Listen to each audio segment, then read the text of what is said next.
A newly introduced bill in California is going to try to address and shed some light on the absolute epidemic of Black women and children going missing in America, and then not being found, not being investigated, basically being ignored by a lot of law enforcement, by the media, by most people.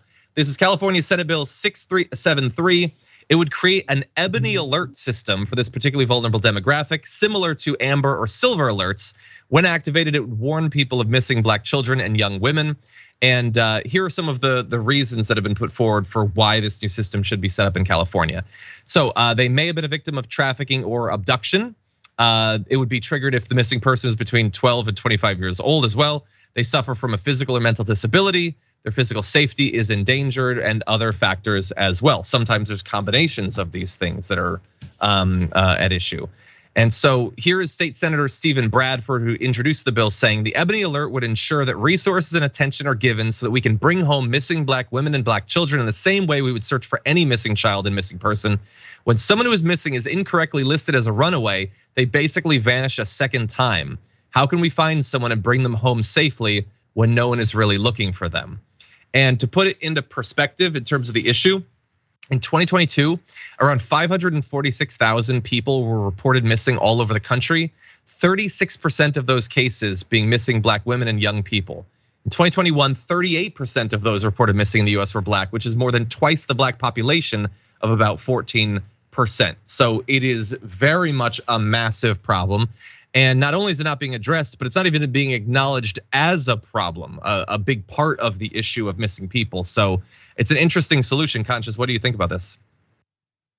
Man, our country doesn't value Black women in that way. So when it comes to recognizing the phenomenon of how Black women are abducted, how we having organs being harvested, how we have them being, kidnapped for sex trafficking, we see that.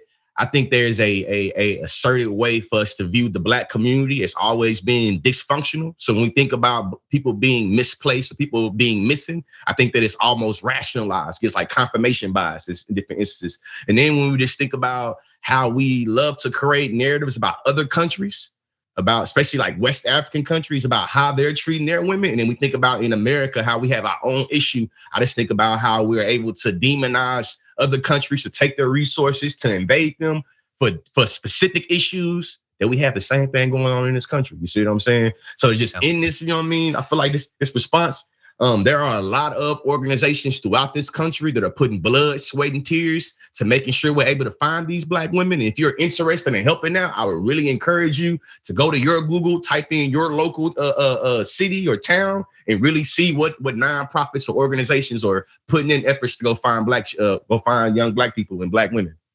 Yeah, and understand that if over 550 or so thousand people are reported missing, there are probably cases that are close to home. And you see that increase too. You see the number increase. So you recognize that in debate, as a former policy debater, we used to make the argument about how when you gloss over issues, it makes the issue worse. So we literally see how in 1 year there was one number, that number increased because we were not paying attention to the issue. So if we don't pay attention to it now, are we going to wait for the number to increase another 1,000 or 2,000 more for next year? Or do we start to look for Black women and Black girls?